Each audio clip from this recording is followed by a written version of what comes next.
What is up, ladies and gentlemen? It's been a while. How we doing? How we feeling? If you don't remember, this is the Analytical Apes Podcast. And I'm your host, Tyler Jones. That's me. Yeah, it's me.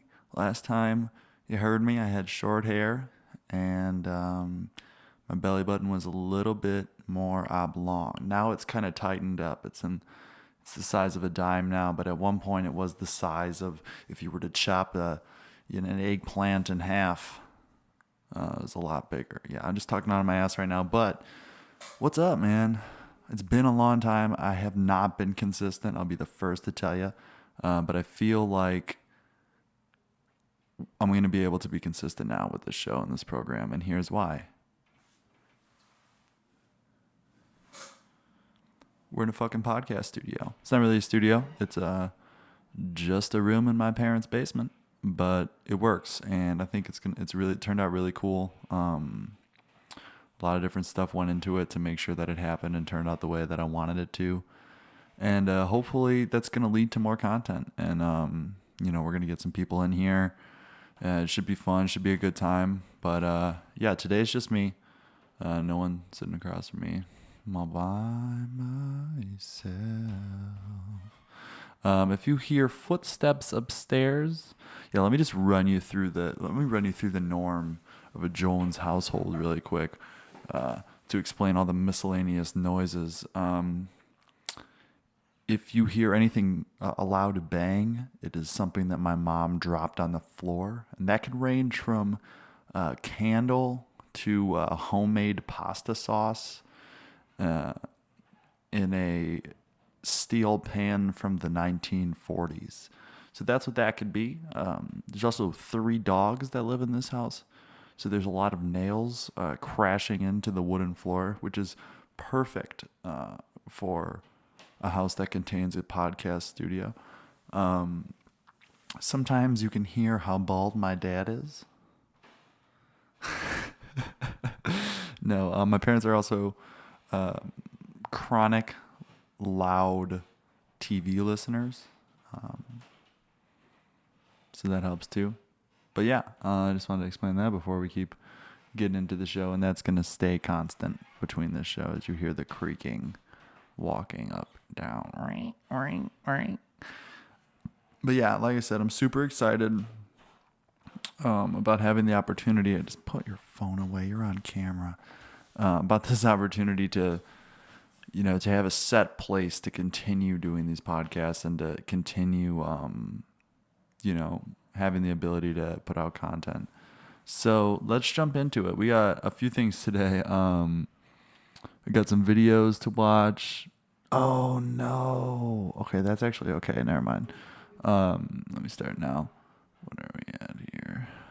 So we had some videos to watch today, as well as, some articles to read, kind of the normal stuff that we were doing before. Sorry, let me read this for a second. Sorry.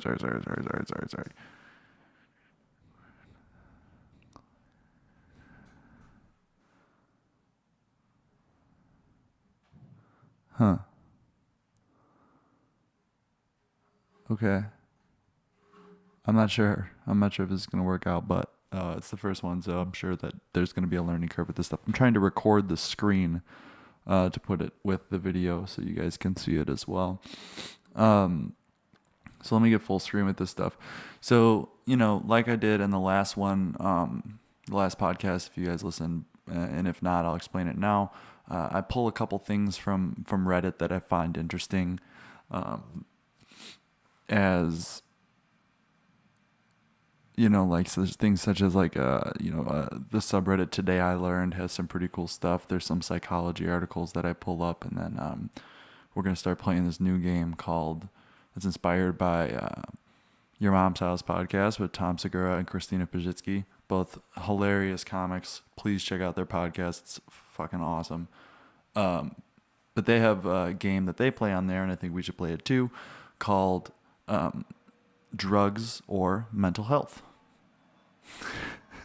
So that's a game we'll be playing pretty regularly on this show, almost every episode, as there is no shortage of drug addicts in this world. There's no shortage of videos depicting these types of things. So, yeah, I mean, I think it'll be fun. I think it's going to be a fun game to play. And, yeah, let's get rolling here. First things first, I actually want to talk some about this book I've been reading called Genius Foods by Max Lucavere.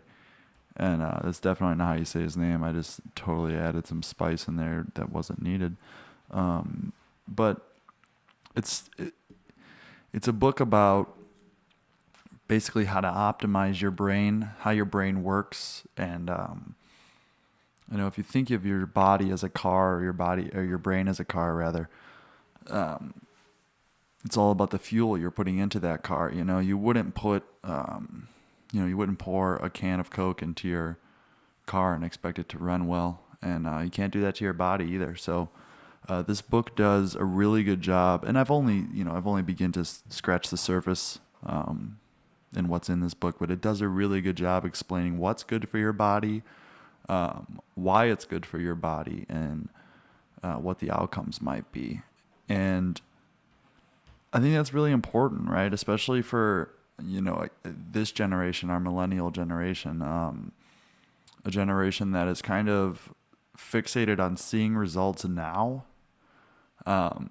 This book kind of allows you to do it in the way that you can see what will come out of it, what the results can be. You won't obviously you're not going to see the results from reading the book, but reading the book in hopes of changing the way you eat, changing the way you think about eating and what you're putting into your body. And hopefully that changes your lifestyle and the way you feel, and that can be a range of things, whether it be sleep or exercise, energy, motivation, everything, So,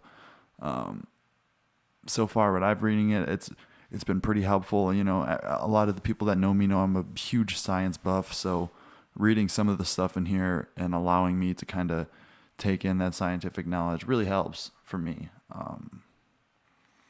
Yeah, it's super important and super, fun to read. So I really recommend it for everyone. Everyone should read this book. Genius Foods, Max Lucavere. Lugavere. So there's a couple things I highlighted in here, and I just kind of wanted to read aloud. I thought they were thought-provoking, and I thought they were important to know, even if you weren't going to get the book. And again, I'll read one quote from there because I don't want to bore or whatever. Not bore, but I don't want to base the whole podcast on, if I were just to read every quote that I found interesting or important in this book, the whole podcast would be me just reading quotes from this book. So I'm definitely going to throw a couple out there, maybe every podcast, and hopefully those help you understand or change things. So one that I found pretty interesting here was the way the author is talking about our way of life right now, in terms of just our everyday struggle, our everyday tasks that we partake in, and just the things that we do, the things we put our bodies through. It's so much different than what our ancestors have been through. So he says here, our industrially ravaged diets supply cheap and plentiful calories with poor nutrient content and toxic additives. Our careers shoehorn us into the same tasks over and over again, while our brains thrive with change and stimulation.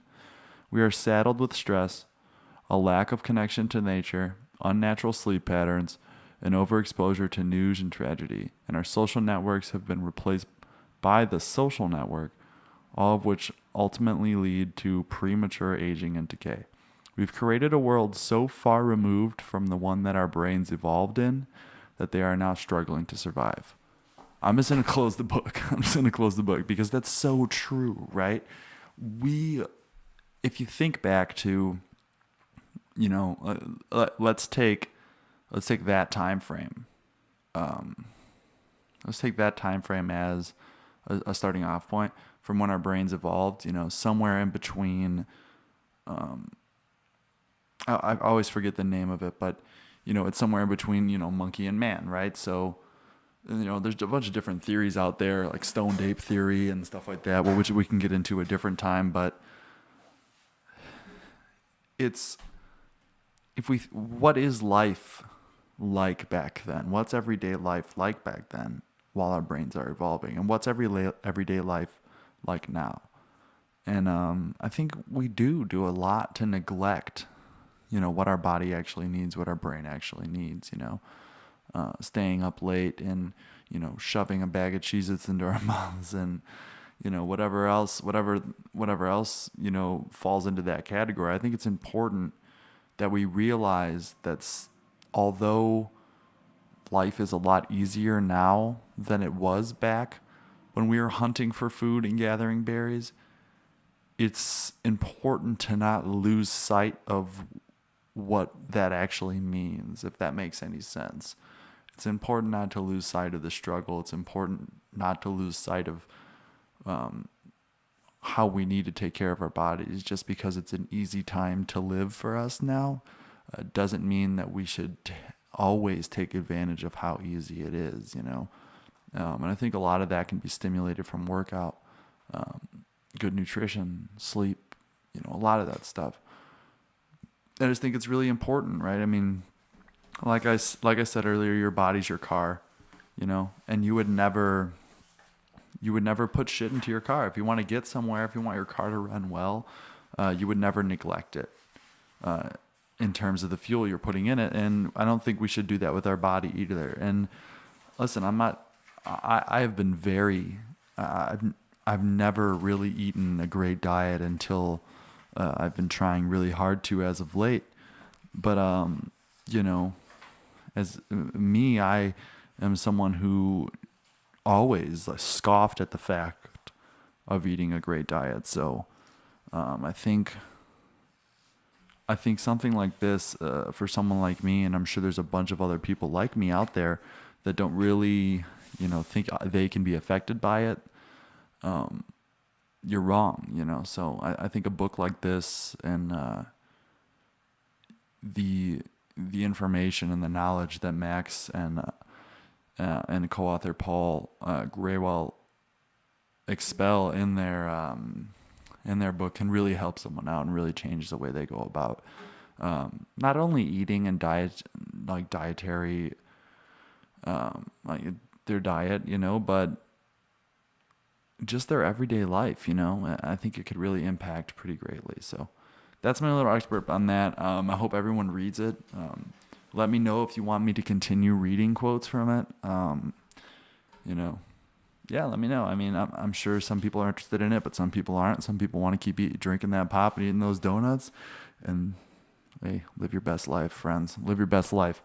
All right, so I do want to jump into some more funny stuff here. So here's a hilarious article with some pretty funny fact stuff on there. So flashback to a time where Amazon is just a new flower. It's a new flower blooming from the dirty ground that is the internet. And it's the first ever Prime Day, the inaugural Prime Day, okay? Which history shows that was an absolute fucking failure. Terrible. But some good deals come out of it. And this is one of the deals. The article is called Amazon's Inaugural Prime Day was an abysmal failure. You can probably see this on the screen, but I'm not sure if you can because I don't know. So basically,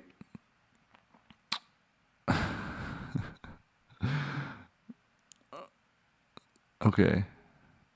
So Amazon claimed early in the day that its Prime Day peak order rates passed that of 2014's Black Friday. Around midday, the company said that Prime members had already bought tens and thousands of Fire TV sticks, 35,000 Lord of the Rings Blu-ray sets, 28,000 Rubbermaid sets, and 4,000 Echo devices.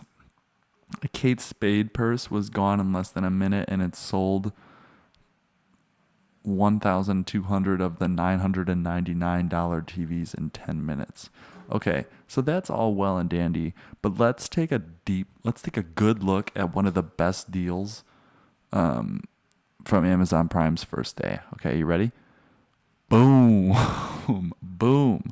And if this isn't on the screen, I'm sorry, let me read it out for you if you're just listening. Passion Natural Water-Based Lubricant, 55 gallons. 55 gallons of lube for a steal of a price at $1,361 and 80 cents. Are you fucking kidding me? First of all,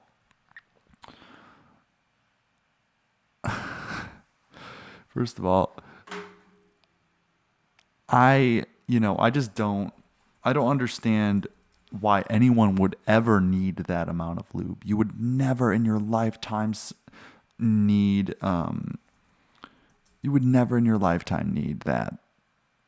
much lube. 55 gallons? Do you know how much 55 gallons is? That's a lot. Let's listen to this really quick. We're so fucked. This plan's been fucked since Jump Street, man. Can you just calm down? This is a scene from Superbad, if you're listening. This is exactly how I feel about people buying 55 gallons of lube. You laughed in my face when I said I'd be having sex tonight. Yeah, that doesn't mean we shouldn't just always be prepared. You didn't even bring a condom? No, and then that wasn't part of the plan. I came with and did this without consulting with me about it. Why are you talking about a plan? We've never discussed any plan, but you keep saying we have a plan. I had a general outline, I was going to go down on her for several hours, okay? Jonah Hill's afro is just absolutely fantastic in this movie. Look at that fucking thing. I don't see the harm in bringing one little condom. And one little bottle of spermicidal lube? Yeah, one little bottle of spermicidal lube. Evan, that's psycho shit. It's not. It's like Charles Manson shit. What do you think Becca's going to be psyched that you bought a bottle of lube? Thank you for bringing that lube for my pussy. I never would have been able to Explicit. have a fucking 4-inch dick inside my pussy without that gigantic bottle of lube. Okay, that's enough.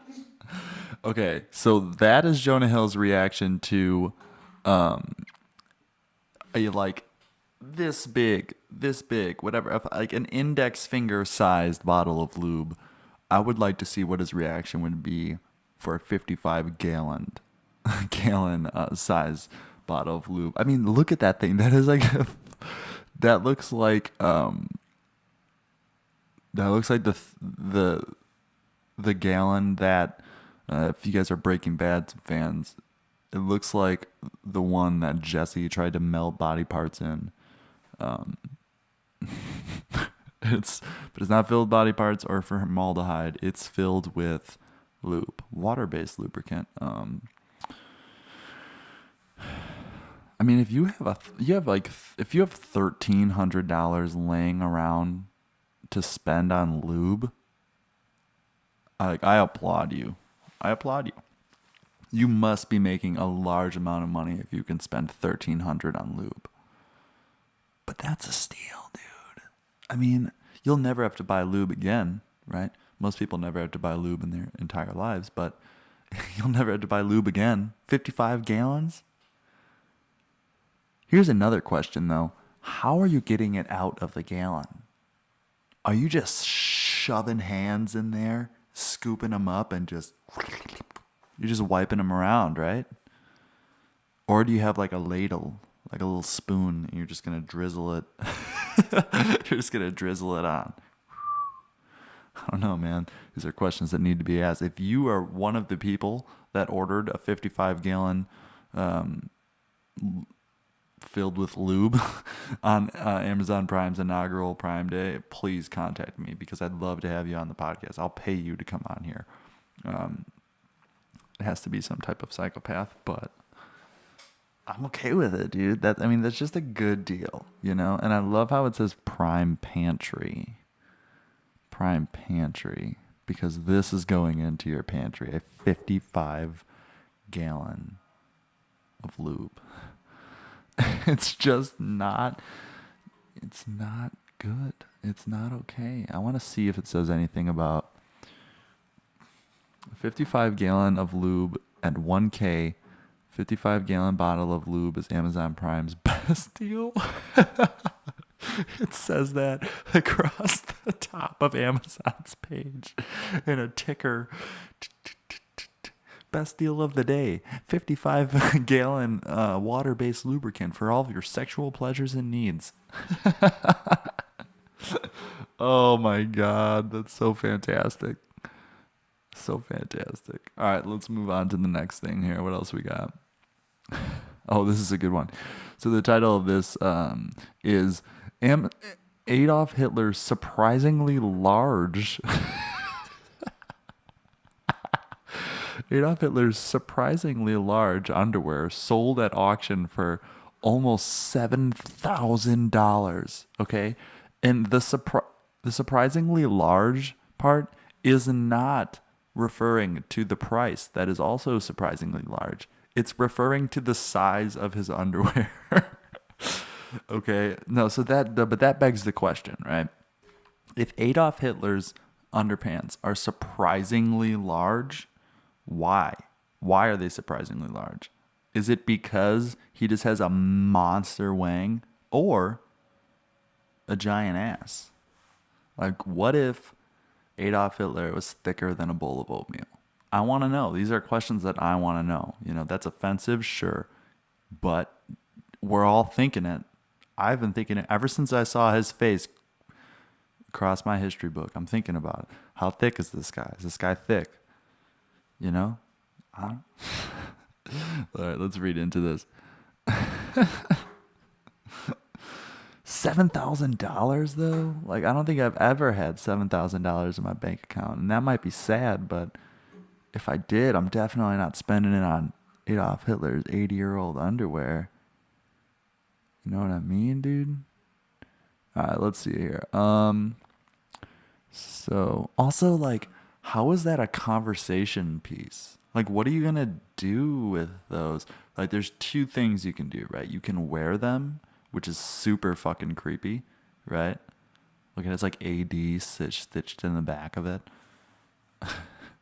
And I mean, there's got to be some brown on there, right? There's got to be some stains, I'm sure. I mean, Adolf Hitler was a notorious bad wiper. Just a bad wiper. Bad wiper. There's a lot of jokes that could be made there, but I don't want to be offensive yet. You guys got to get to know me better. Okay, but so if you're not wearing them, are you putting them in a frame? And first of all, putting any underwear in a frame is just probably not the best idea. It's never going to look okay. But putting Adolf Hitler's underwear in a frame, I can't think of a more awkward conversation where you're sitting at someone's house. Okay? Picture this. Let me take you through a journey here.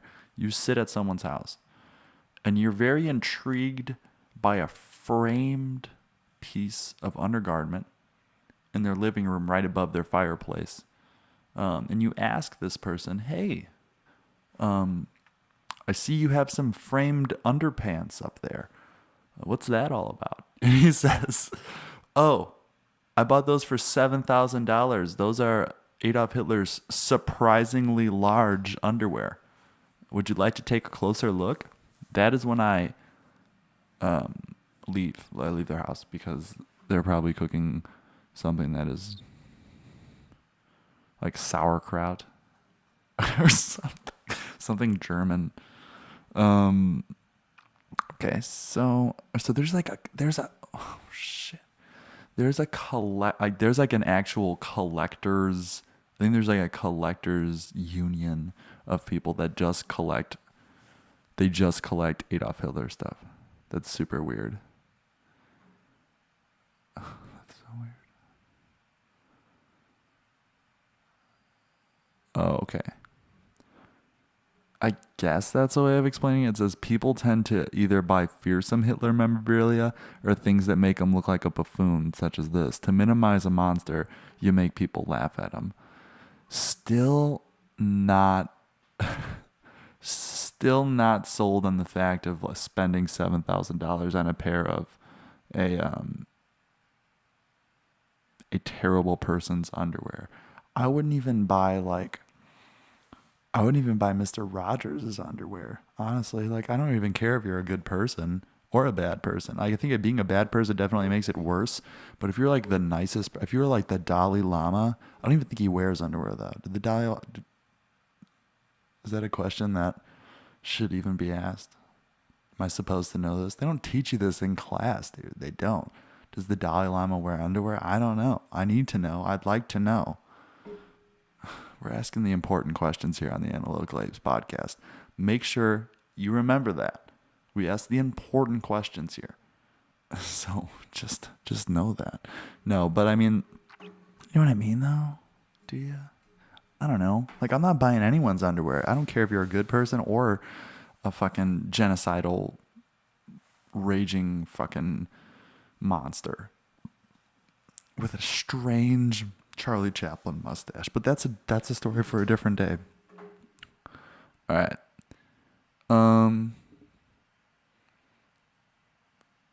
Okay. All right, let's explain my t-shirt, okay? This t-shirt says Moose Soup, and it's a can of moose soup. And this is from the Your Mom's House podcast that I mentioned earlier with Tom Segura and Christina Pajitsky. And I'm going to show you the video in its entirety of why this is a t-shirt, why this exists. And I'm just going to let this one play because we can talk about it after, but I think this lady is hilarious, so take a listen. I think this is Charlie. How you doing? Woo! Yeah, that's Charlie. Oh my God! Get your passenger! Son of a bitch! Damn it! Dirty bitch! Fuck! You guys are doing good! Come, hurry up! Hurry up! Is that Charlie? Oh, dirty son Is that Charlie? Come down later for moose soup! There it is. Yeah! There it is. Come down later for moose soup. Let's play that part. Oh, let's hear that part again. It's an iconic. Yeah! For moose soup! Sorry. Son of a... Come down later for moose soup! That part is hilarious, and this part is hilarious too. Dirty bitch!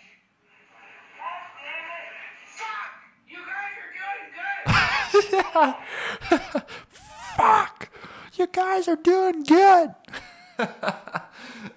Oh my god, it's so good, man. I want to see. I need to know what she looks like. I desperately need to know what she looks like. Fuck! You guys are doing good. I also need to know what moose soup is. Like, is it a soup made from mooses? If you know, please send in some knowledge. Drop some knowledge on my stupid ass because I am very dumb. And moose soup seems like a delicacy, and I need to jump in on it, you know? All right, so here's another gem of a human being. Actually, I think Moose Soup Lady is like a really nice person. I'd like to meet her. This person, on the other hand, really not sure what to think about this. Oh yeah, let me explain this too. So if you're only listening to the Apple Podcast, Moose Soup Lady is standing on a nice rolling hill that is next to a river or maybe a lake, probably a lake. And these people are speedboating on it, and someone falls off of it, and that's why she screams, "Get your passenger!" and all that stuff. And then she offers some moose soup. Like, what a nice lady. It's not even the person she's looking for. She says, "Is that Charlie?" And he says, "No, I'm Barney Pennington." And she's like, "Oh, fuck." You guys were doing good. Come down later for moose soup. And he's like, I'm going to need some. I'm cold, lady. Fuck yeah. He has to suck on that titty. All right. That's uncalled for.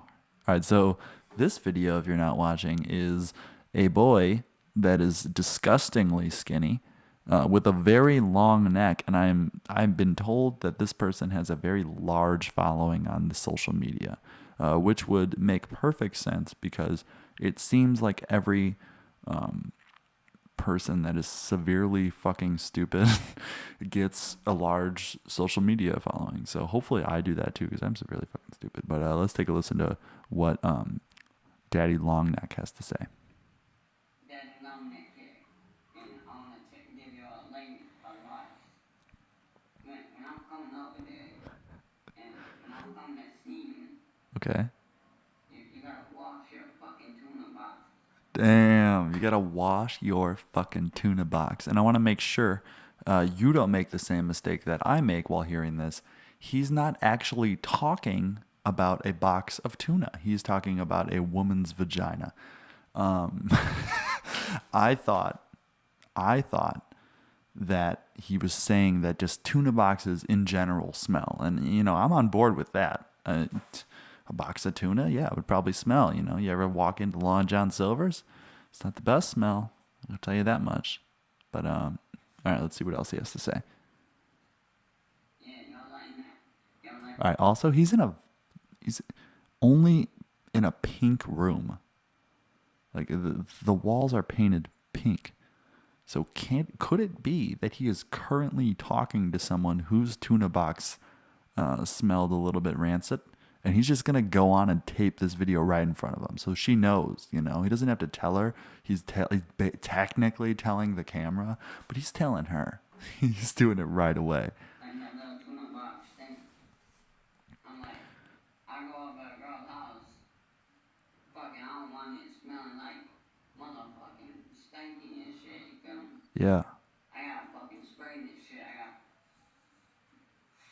Dude, he had to put severe effort into spraying that axe can. Let all that fucking stink out, and then I gotta fucking go back all the way back to my house and shit. Yeah. Your fucking tuna boxes stink. Right. So ladies, if you're out there, Oh my God. take showers. Stop letting that little tuna box stink. Oh. Daddy All Longneck. right, please not again. Ooh, look at that, dude. That is I'm gonna have nightmares. This dude looks like Slender Man if he was in My Chemical Romance. That's what he looks like. Look at that haircut mixed with that Slender Man body. You know what I mean? This kid's killing it, dude. Fucking Daddy Longneck. All right. All right, let's talk about this. Here's our favorite game of the day. And I want you guys to send in your answers. All right, comment section below. Hit me up on Twitter, Instagram, anything, and let me know the answer to this question. Is this mental health or drug related? Okay, let's listen.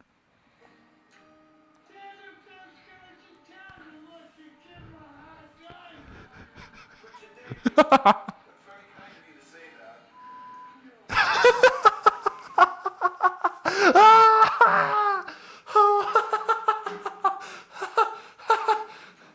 Oh. Richard, thank you. That's very kind of you to say that.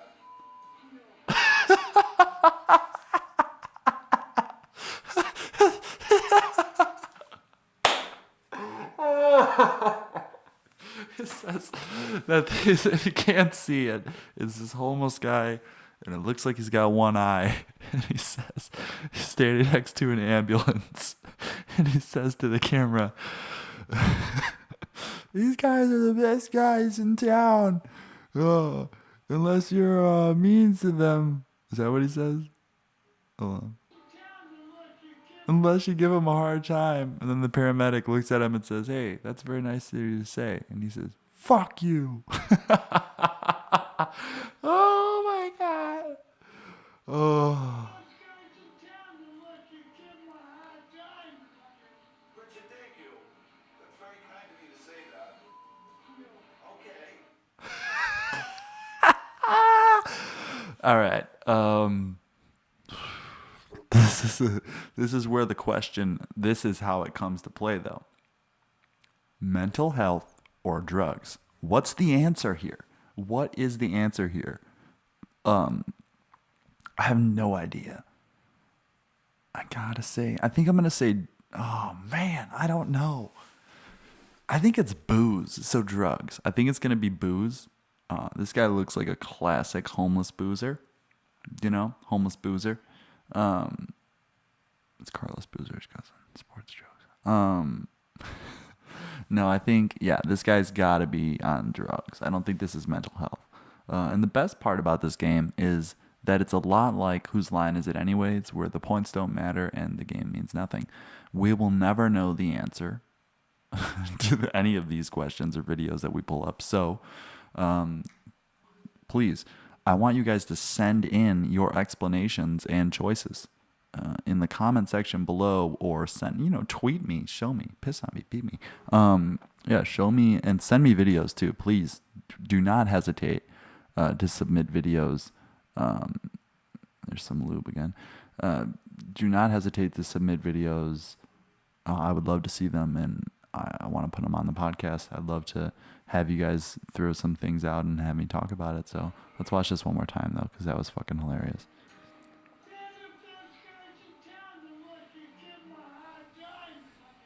Richard, thank you. It was very kind of you to say that.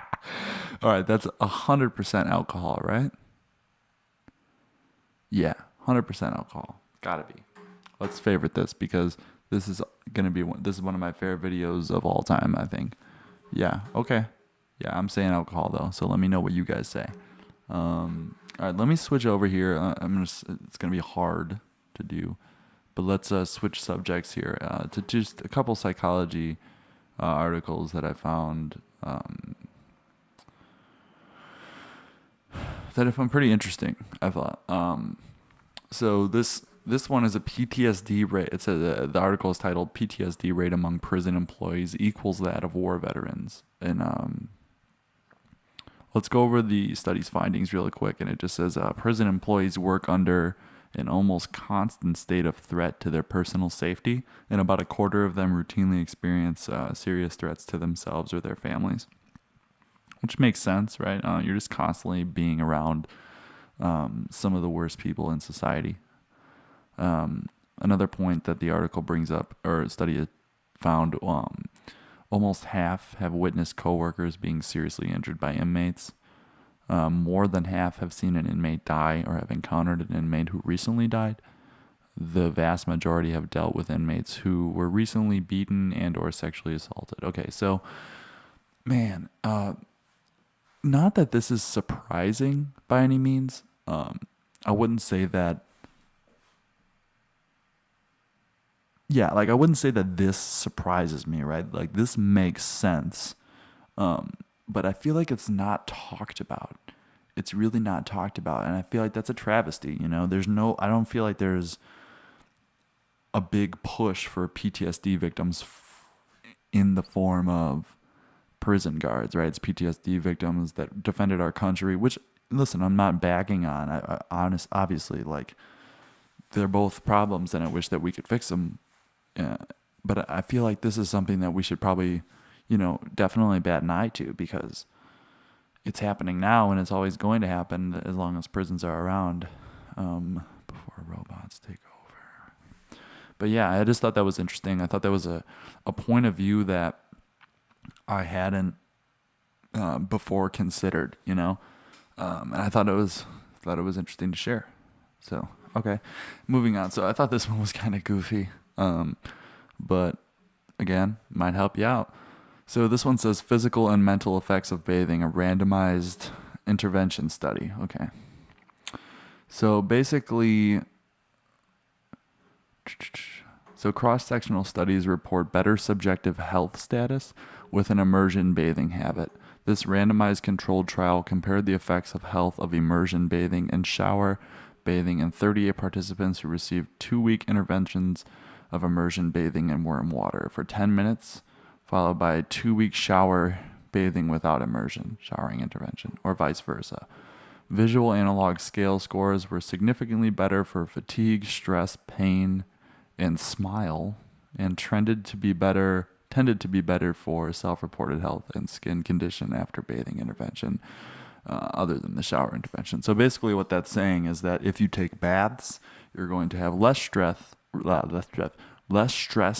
going to be happier, you're going to smile more, you're going to have less fatigue, you're going to have better skin, what else? Better skin, and you're going to self-report your health higher. Now, I was always told that baths are kind of gross because you're just sitting in your own dirt the entire time. So I guess I don't know. I've never been a huge fan of baths. I don't think men are typically bathers. I've never heard that said like that. It's usually bathers, but bathers. I've never been a big fan of baths. I'd rather just jump in the shower, to be honest. It's a lot quicker, you know. I don't know. I don't like a bad bath. Baths take forever, man. Baths take forever. And when in wrestling and cutting weight and stuff, baths are like a pivotal part of cutting water weight. And I think I just hate it because of that. I just hate it. I can't stand it. But that's it. Listen, what I want to do when offering these things is just, give something else that you can try, a biohack, something that you can hack your everyday life with. If it makes you feel better, so be it. I hope that something on this podcast will help you live a better life. Rather it be laughing at the videos that we're showing earlier or learning something from the psychology studies that we pull up. I know today wasn't so, it was more humor-based than anything, but I thought it was a lot of fun. And going forward, please air your grievances. Let me know what you like about it, what you didn't like about it.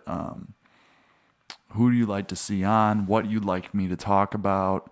Videos you found. Send them in. I'm gonna make a subreddit soon that everyone can follow and kind of just throw links in there and subjects in there, and I'll respond the best I can.